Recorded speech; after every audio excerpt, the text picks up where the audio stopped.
बहुत समय पहले अयोध्या में हरिश्चंद्र नामक राजा शासन करते थे। उनकी पत्नी तारामती थी और एक पुत्र जिसका नाम रोहित था।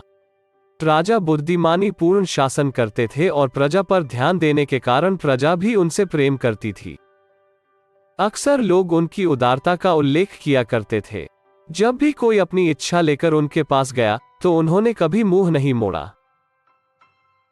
एक दिन ऋषि विश्वामित्र उनके दरबार में आए थे।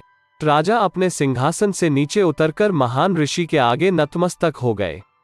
ऋषि विश्वामित्र ने कहा, महाराज, मैंने सुना है कि यदि आपके पास कोई कुछ मांगने आता है तो आप किसी को वापस नहीं करते हैं। क्या आप मेरी इच्छा को पूरा करने के लिए कुछ भी बलिदान करने को तैयार हैं? राजा ने कहा, मैं कुछ भी बलिदान करने को तैयार हूं। तब विश्वामित्र ने कहा, दक्षिणा के रूप में आप मुझे अपना राज्य दे दीजिए। क्या आप मुझे यह दे देंगे? राजा ने एक बार फिर विश्वामित्र के सामने सिर झुकाया और कहा, हाँ प्रभु, यह सब अब आपका है। मैं अपनी पत्नी और बेटे के साथ आज ही ये महल छोड़ दूंगा। परंतु विश्वामित्र संतुष्ट नहीं हुए थे।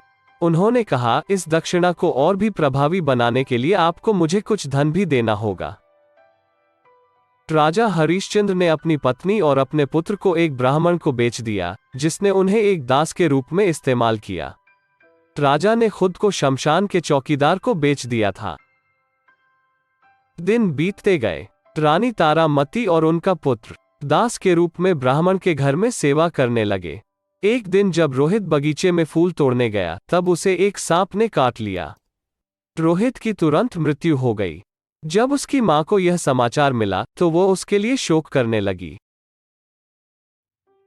अंतिम क्रियाकर्म के लिए वो उसे शमशान ले गई, लेकिन उसके पास पैसे नहीं थे। जब शमशान के चौकीदार के नौकर ने उससे कर देने के लिए कहा तो उसने अपनी आंखें नीची कर ली और चुपचाप खड़ी हो गई। तारामती इस बात से अनजान थी कि चौकीदार का नौकर कोई और नहीं, उनका पति ही है। हरिश्चंद्र भी अपनी पत्नी को नहीं पहचान पाए थे।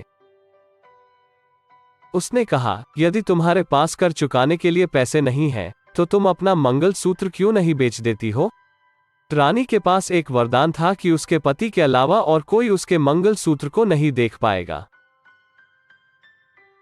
जैसे ही हरिश्चंद्र ने यह कहा, तारामती को पता चल गया कि वह उनके ही पति थे। उसने हरिश्चंद्र को उनके पुत्र के मृत्यु के बारे में बताया। तारामती के पास उसकी साड़ी के अलावा और कुछ नहीं था।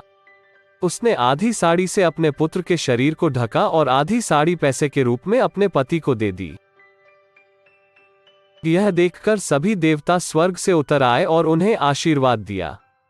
भगवान विष्णु ने रोहित की जिंदगी लौटा दी और कहा, हे महान राजा, हम आपकी परीक्षा ले रहे थे। हम सब आपके द्वारा किए गए कार्यों से बहुत प्रभावित हुए हैं।